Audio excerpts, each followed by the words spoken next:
Hi guys, welcome back. ഇന്നത്തെ video എന്ന് പറയുന്നത് ഫിഫി ഐലൻഡ് ടൂറിനെ പറ്റിയിട്ടാണ്. ഞങ്ങൾ 1 ഡേ ടൂർ ഫിഫി ഐലൻഡ് പോയിട്ടുണ്ടായിരുന്നു.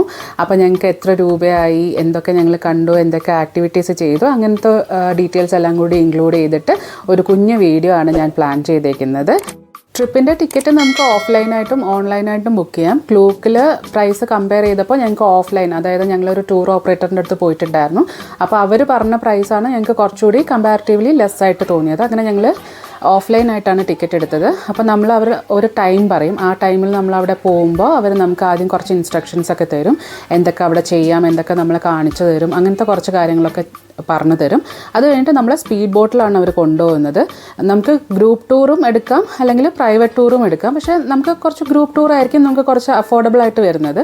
അപ്പോൾ ഈ പ്രൈവറ്റ് ബോട്ടിൽ, സ്പീഡ് ബോട്ടിൽ അവർ നമ്മളെ ഓരോ ഐലൻഡായിട്ട് കൊണ്ടുപോകും. അപ്പോൾ കൊണ്ടുപോകുന്നതിന് മുന്നേ അവരിങ്ങനെ നമുക്ക് എല്ലാ ഇൻസ്ട്രക്ഷൻസും തരും, എന്തൊക്കെ ചെയ്യാൻ പാടില്ല, അങ്ങനത്തെ കാര്യങ്ങൾ.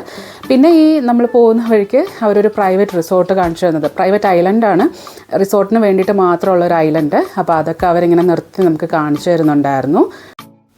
ഈ 1 ഡേ ട്രിപ്പിന് ഞങ്ങൾക്ക് അറൗണ്ട് 3000 ബാത്ത് ആണ് 2 പേർക്കും കൂടി ആയിട്ടുള്ളത്. അതിൽ ഹോട്ടൽ ഡ്രോപ്പും പിക്കപ്പും ഉണ്ട്. പക്ഷേ ഞങ്ങൾക്ക് ഓൾറെഡി കാറ് ഞങ്ങൾ എടുത്തിട്ടുള്ളത് കാരണം ഞങ്ങൾ പിക്കപ്പും ഡ്രോപ്പും ഓപ്റ്റ് ചെയ്തില്ല. അങ്ങനെ അവർ ഓവറോൾ ഒരു ചെറിയ ഡിസ്കൗണ്ടൊക്കെ അതിൽ തന്നിട്ടുണ്ടായിരുന്നു. നമ്മൾ അവിടെ എത്തുമ്പോൾ തന്നെ നമുക്ക് ബ്രേക്ക്ഫാസ്റ്റ് അവരവിടെ അറേഞ്ച് ചെയ്തിട്ടുണ്ടായിരുന്നു. ലൈറ്റ് ബ്രേക്ക്ഫാസ്റ്റ് ആണ്, അങ്ങനെ ഹെവി ബ്രേക്ക്ഫാസ്റ്റ് അല്ല.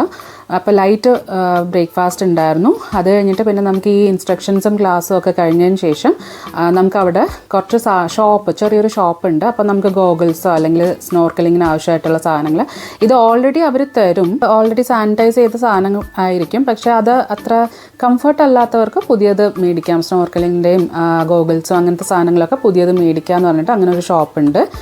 അങ്ങനെ ഞങ്ങൾ ഫസ്റ്റ് സ്റ്റോപ്പിലെത്തി. അപ്പോൾ ഇവിടെ നമുക്ക് സീയിൽ ഇറങ്ങി നമുക്ക് സ്വിമ്മിങ് ഒക്കെ ചെയ്യാം, അങ്ങനത്തെ ഓപ്ഷൻസൊക്കെ ഉണ്ട്. അപ്പോൾ അതിന് വേണ്ടിയിട്ടുള്ള നമ്മളുടെ ലൈഫ് ജാക്കറ്റും എല്ലാം അവർ തരും. ലൈഫ് ജാക്കറ്റ് ഇല്ലാത്തവർക്കും ലൈഫ് ജാക്കറ്റ് ഇല്ലാതെയും നമുക്ക് ഇറങ്ങാം. നമുക്ക് അത്രയും സ്വിമ്മിങ്ങിൽ കോൺഫിഡൻസ് ഉണ്ടെങ്കിൽ നമുക്ക് അങ്ങനെ ഇറങ്ങാം. ഞാൻ ലൈഫ് ജാക്കറ്റ് ഇട്ടൊന്ന് ഇറങ്ങിയായിരുന്നു. പക്ഷേ എനിക്ക് നിലയില്ലാത്ത സ്ഥലമാണല്ലോ, അപ്പോൾ അത്രയും ബാലൻസ് കിട്ടുന്നുണ്ടായിരുന്നു. ഞാനിങ്ങനെ കമിഴ്ന്ന് പോകുന്നുണ്ടായിരുന്നു. അപ്പോൾ എനിക്ക് കുറച്ച് പേടിയായത് കാരണം ഞാൻ തിരിച്ചു കയറി. പക്ഷേ രാഹുൽ ഓക്കെ ആയിരുന്നു. ഇങ്ങനെ രാഹുൽ കുറേ നേരം അവിടെ സ്വിം ചെയ്തു. അത് കഴിഞ്ഞിട്ട് ഞങ്ങൾക്ക് ഫോട്ടോ സെഷനൊക്കെ ഉണ്ടായിരുന്നു. ഫോട്ടോ അവരിങ്ങനെ പോസൊക്കെ പറഞ്ഞു തരും. നമ്മൾ അതുപോലെയൊക്കെ നിന്ന് കൊടുത്താൽ നല്ല അടിപൊളി ഫോട്ടോ ഒക്കെ നമുക്ക് കിട്ടും.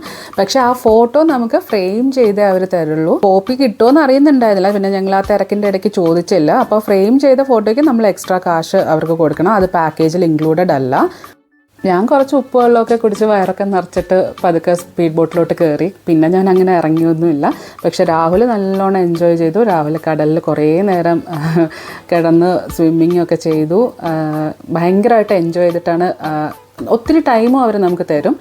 അങ്ങനെ പെട്ടെന്ന് അങ്ങനെ ധൃതി കൂട്ടി അങ്ങനെ ഹറിബറിയിലൊന്നും അവരൊന്നും നമ്മളെ തിരിച്ച് കയറ്റുന്നൊന്നും ഉണ്ടായില്ല. ഓരോ ടൈമുണ്ട്, 1 അവർ അല്ലെങ്കിൽ ഹാഫ് അവറിന് അവർ നമുക്ക് എക്സാക്ട് ടൈം പറയും. അതിനുള്ളിൽ പക്ഷെ അത്രയും നമുക്ക് ഇനഫാണ്. നമുക്ക് ഓൾറെഡി അതിനകത്ത് ഇനഫായിട്ടുള്ളൊരു ടൈമാണ് അവർ നമുക്ക് അലോട്ട് ചെയ്ത് തരുന്നത്. അങ്ങനെ ഫസ്റ്റ് സ്റ്റോപ്പിൽ സ്വിമ്മിങ്ങും കാര്യങ്ങളൊക്കെ കഴിഞ്ഞ് ഞങ്ങൾ തിരിച്ച് സ്പീഡ് ബോട്ടിൽ കയറി. സ്പീഡ് ബോട്ട് സ്റ്റാർട്ട് ചെയ്തു. നെക്സ്റ്റ് ഡെസ്റ്റിനേഷനിലോട്ട് പോവുകയാണ്. അപ്പോൾ ഇതൊക്കെ ഓരോ ഡെസ്റ്റിനേഷനും നമുക്ക് ഓൾറെഡി അവർ പറയും. ആദ്യമേ തന്നെ നമുക്ക് ക്ലാസ്സിൽ പറയുന്നുണ്ടായിരുന്നു, ഇൻസ്ട്രക്ഷൻസൊക്കെ തരുന്ന സമയത്ത് പറയുന്നുണ്ടായിരുന്നു. പിന്നെ പോകുന്ന വഴിക്ക് അവർ ഓരോ കുറച്ച് ഇൻഫർമേഷൻസൊക്കെ നമുക്ക് തരും. അപ്പം മായാബേയും പിന്നെ വേറെ കുറച്ച് സ്ഥലങ്ങളൊക്കെ ക്ലോസ്ഡ് ആണ്. കാരണം അത് ആ ഒരു സീസണിൽ ക്ലോസ്ഡ് ആയിരിക്കും. അപ്പോൾ അതൊക്കെ അവർ നമുക്ക് ഇൻഫോം ചെയ്ത് തരും. പിന്നെ കുറച്ച് സ്ഥലങ്ങളിൽ ഈ നമ്മളുടെ പക്ഷികളൊക്കെ കൂടൊക്കെ കൂട്ടി മുട്ടയിടുന്ന ടൈമാണല്ലോ. ഇപ്പോൾ അങ്ങനത്തെ കുറച്ച് മൈഗ്രേഷൻ ടൈമൊക്കെയാണ്. അപ്പോൾ അതൊക്കെ അവർ നമുക്ക് എക്സ്പ്ലെയിൻ ചെയ്ത് തരും. ജസ്റ്റ് ഒന്ന് കാണിച്ചു തരും. അതിൻ്റെ ഉള്ളിലോട്ടോ അല്ലെങ്കിൽ അടുത്തോട്ടൊന്നും പോയില്ല, ജസ്റ്റ് ദൂരെ നിന്ന് അവർ നമുക്ക് കാണിച്ചു തരും. ഇത് നമ്മൾ നെക്സ്റ്റ് പോയത് മങ്കി ഐലൻഡിലോട്ടാണ്. അപ്പം മങ്കി ഐലൻഡിൽ മങ്കി ഒഴിച്ച് ബാക്കി കുറേ സാധനങ്ങളൊക്കെ ഉണ്ടായിരുന്നു. മങ്കീസിനെ ഒന്നും അങ്ങനെ കാണാൻ പറ്റിയില്ല, ഫുള്ള് തിരക്കായിരുന്നു. അത് കഴിഞ്ഞിട്ട് ഞങ്ങളുടെ നെക്സ്റ്റ് സ്റ്റോപ്പ് എന്ന് പറയുന്നത് ലഞ്ച് കഴിക്കാനായിട്ടാണ്. അപ്പോൾ നമ്മൾ ഓൾമോസ്റ്റ് ഒരു 9:30, 10 o'clock നമ്മൾ ഇത് സ്പീഡ് ബോട്ട് സ്റ്റാർട്ട് ചെയ്തിട്ടുണ്ടായിരുന്നു. അത് കഴിഞ്ഞ് ഓൾമോസ്റ്റ് ഒരു 1 o'clock ഒക്കെ കഴിഞ്ഞപ്പോഴത്തേക്ക് തന്നെ ലഞ്ചിനുള്ള നമ്മളുടെ പ്ലേസിലോട്ട് അവർ കൊണ്ടുപോയി. അപ്പോൾ ഇവർ നമുക്ക് ഹോട്ടലിൻ്റെ പേര് പറഞ്ഞു തരും, റിസോർട്ടിൻ്റെ പേര് പറഞ്ഞു തരും. നമ്മൾ അത് കണ്ടുപിടിച്ച് പോകണം. അവർ ഓൾമോസ്റ്റ് വഴിയൊക്കെ നമുക്ക് പറഞ്ഞു തരും. എന്നാലും നമുക്ക് ഒരു രസമാണ്. അതിൽ കൂടെ ഈ ഫിഫി ഐലൻഡിൻ്റെ നെക്സ്റ്റ് സ്റ്റോപ്പിൽ ഇങ്ങനെ സോവനിയേഴ്സും ഷോപ്സും കുഞ്ഞു കുഞ്ഞു ഷോപ്സും ഒക്കെ ആയിട്ട് വലിയൊരു പ്ലേസാണിത്. അപ്പോൾ അതൊക്കെ നമുക്ക് നടന്ന് കണ്ട് എക്സ്പ്ലോർ ചെയ്യാം. അത് കഴിഞ്ഞിട്ട് ഇവർ പറയുന്ന ഹോട്ടലിൽ പോവാം. ഫുഡ് അങ്ങനെ ഭയങ്കര നല്ലതാണെന്നൊന്നും അല്ല, ഒരു ആവറേജ് ഫുഡായിരുന്നു. ഓക്കെ ഫുഡാണ്. വൺ ഡേ ട്രിപ്പ് അല്ലാതെ നമുക്ക് ഈ ഐലൻഡിൽ റിസോർട്ട്സ് ഒക്കെ ഉണ്ട്, നമുക്ക് വേണമെങ്കിൽ സ്റ്റേ ഒക്കെ ചെയ്യാം. പക്ഷേ സ്റ്റേ ചെയ്തിട്ട്, കാരണം ഓൾറെഡി നമ്മൾ ബീച്ച് റിസോർട്ട്സും അങ്ങനത്തെ കാര്യങ്ങളൊക്കെ ആയിരിക്കും അല്ലാണ്ട് തന്നെ നമ്മൾ ഓപ്റ്റ് ചെയ്യുന്നത്. അപ്പോൾ അതിൻ്റെ കൂട്ടത്തിൽ ഫിഫി ഐലൻഡിലും പോയി സ്റ്റേ ചെയ്യേണ്ട ആവശ്യമില്ല. നമുക്ക് നല്ല ഓപ്ഷൻ വൺ ഡേ ട്രിപ്പ് തന്നെയാണ്. ലഞ്ചിന് തൊട്ട് മുന്നേ സ്നോർക്കലിങ്ങിൻ്റെ ഒരു സ്റ്റോപ്പ് ഉണ്ടായിരുന്നു. പക്ഷേ എനിക്കത് വീഡിയോ ഒന്നും എടുക്കാൻ പറ്റിയില്ല, കാരണം ഞാൻ സ്നോർക്കലിങ്ങിൻ്റെ എല്ലാ ആക്സസറീസൊക്കെ ഇട്ട് റെഡി ആയിട്ട് നിന്ന വഴിക്ക് ബോട്ടൊന്ന് ജസ്റ്റ് ഇങ്ങനെ ഒലഞ്ഞപ്പോൾ ഞാനങ്ങ് കടലിലോട്ട് വീണുപോയി. അപ്പം കുറച്ചൊന്ന് ഞാൻ പാനിക്കായി, കാരണം എനിക്ക് ഒന്നാമത് സ്വിമ്മിങ് അറിയില്ല, വെള്ളം പേടിയാണ്, അതിൻ്റെ കൂട്ടത്തിൽ വീണുപോയി, അങ്ങനെ കുറച്ച് പാനിക്കായി. അപ്പം അങ്ങനത്തെ ഒരു ഇൻസിഡൻറ്റ് ഉണ്ടായി. അതിനുശേഷം പിന്നെ എനിക്ക് വെള്ളത്തിലിറങ്ങാൻ കുറച്ച് പേടിയായിരുന്നു.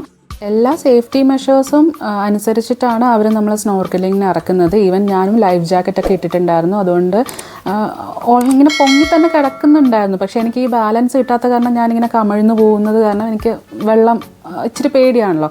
അപ്പോൾ അതിൻ്റെ കുറച്ച് ബുദ്ധിമുട്ടേ ഉണ്ടായിരുന്നുള്ളൂ. പക്ഷേ ബാക്കി ഭയങ്കര സേഫ്റ്റിയാണ്, അവരെല്ലാ കാര്യങ്ങളും നോക്കുന്നുണ്ടായിരുന്നു. പിന്നെ നെക്സ്റ്റ് സ്റ്റോപ്പ് എന്ന് പറയുന്നത് ലഞ്ച് കഴിഞ്ഞിട്ട് വേറൊരു ഐലൻഡിലോട്ടാണ്, കായ് എന്ന് പറഞ്ഞിട്ടൊരു ഐലൻഡിലോട്ടാണ് നമ്മൾ കൊണ്ടുപോകുന്നത്. അതാണ് നമ്മളുടെ ഫൈനൽ ഡെസ്റ്റിനേഷൻ എന്ന് പറയുന്നത്. ഓവറോൾ നമ്മൾ കൊടുത്ത കാശിന് വർത്താണ്. ഈ സ്പീഡ് ബോട്ടിൽ അവർ കൊണ്ടുപോകുന്നതും ഡ്രോപ്പ് ചെയ്യുന്നതും പിന്നെ അവിടുത്തെ സ്നോർക്കലിംഗ്, അതൊക്കെ ഭയങ്കര നല്ലൊരു എക്സ്പീരിയൻസ് ആണ്. ഈ ലാസ്റ്റ് ഐലൻഡ് ഞങ്ങൾക്ക് ഭയങ്കരമായിട്ട് ഇഷ്ടപ്പെട്ടു. അവിടെ ഭയങ്കര കോറൽസും നമ്മളിങ്ങനെ ബീച്ചിൻ്റെ തൊട്ടടുത്ത് നിൽക്കുമ്പോൾ പോലും അവിടെ നിറയെ ഇങ്ങനെ ഫിഷസ് വന്ന് ഇങ്ങനെ പോയിക്കൊണ്ടിരിക്കും. അപ്പോൾ സ്നോർക്കലിങ്ങിന് പോകുന്നതിനേക്കാളും നന്നായിട്ട് നമുക്ക് ആ ബീച്ചിൻ്റെ അടുത്ത് നിൽക്കുമ്പോൾ തന്നെ ഫുള്ളിങ്ങനെ മീനുകളൊക്കെ നമ്മളുടെ കാലിനടുത്തോട്ടൊക്കെ വരും. ഭയങ്കര രസമാണ് അത് കാണാൻ. ഇത് ചെറിയൊരു ഐലൻഡാണ്. ആ ഐലൻഡ്, അതായത് നമ്മളൊന്ന് ഒരു റൗണ്ട് ഇങ്ങനെ കറങ്ങി വരുമ്പോൾ തന്നെ ആ ഐലൻഡ് കഴിഞ്ഞു.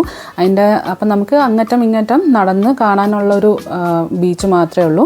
പിന്നെ അവിടെ നിറയെ കോറൽസ് ഉള്ളത് കാരണം നമ്മളിങ്ങനെ നടക്കുമ്പോൾ, ചെരുപ്പില്ലാണ്ട് നടക്കുമ്പോൾ കാലൊക്കെ പൊട്ടാൻ ചാൻസ് ഉണ്ട്.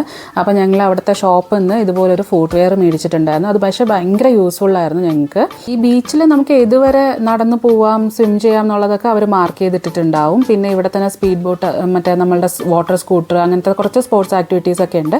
അതൊക്കെ വേണം എന്നുള്ളവർക്ക് ചെയ്യാം. പിന്നെ ഇത് കണ്ടോ, ഇത് നമ്മൾ ബീച്ചിൻ്റെ തൊട്ടടുത്താണ്. അവിടെയാണ് ഈ ഫിഷസ് ഇങ്ങനെ വന്നിട്ട് കൂട്ടം കൂടി വരുന്നത്. നല്ല രസമാണ് അത് കാണാൻ. നമുക്കിങ്ങനെ ഭയങ്കര രസമാണ്. അതിങ്ങനെ പറഞ്ഞാലേ നമുക്ക് പറഞ്ഞ് മനസ്സിലാക്കാൻ പറ്റില്ല. അത്രയും നല്ലൊരു എക്സ്പീരിയൻസ് ആയിരുന്നു. ഭയങ്കരമായിട്ട് ഞങ്ങൾ രണ്ടുപേരും എൻജോയ് ചെയ്തു. അപ്പോൾ ഇതാണല്ലോ നമ്മുടെ ലാസ്റ്റ് സ്റ്റോപ്പ് എന്ന് പറയുന്നത്. അപ്പോൾ ഒത്തിരി ടൈം നമുക്ക് അവിടെ സ്പെൻഡ് ചെയ്യാൻ കിട്ടിയിട്ടുണ്ടായിരുന്നു. രാഹുൽ ഫുൾ ടൈം കടലിൽ തന്നെയായിരുന്നു. ഫുള്ള് സ്വിമ്മിങ്ങും കാര്യങ്ങളൊക്കെ ആയിട്ടാണ്. ഞങ്ങളങ്ങനെ ആക്ടിവിറ്റീസ് ഒന്നും ചെയ്തില്ല. ഫുള്ള് സ്വിമ്മിങ്ങും കടലിനുള്ളിലും അങ്ങനെയൊക്കെ തന്നെയായിരുന്നു. അപ്പോൾ നിങ്ങളുടെ തായ്ലൻഡ് ട്രിപ്പിൽ ഫിഫി ഐലൻഡ് ടൂറ് ഇൻക്ലൂഡ് ചെയ്യാൻ ശ്രമിക്കുക. ഭയങ്കര ഒരു എക്സ്പീരിയൻസ് ആണ്. അപ്പോൾ വീഡിയോ കണ്ട എല്ലാവർക്കും thank you so much. By.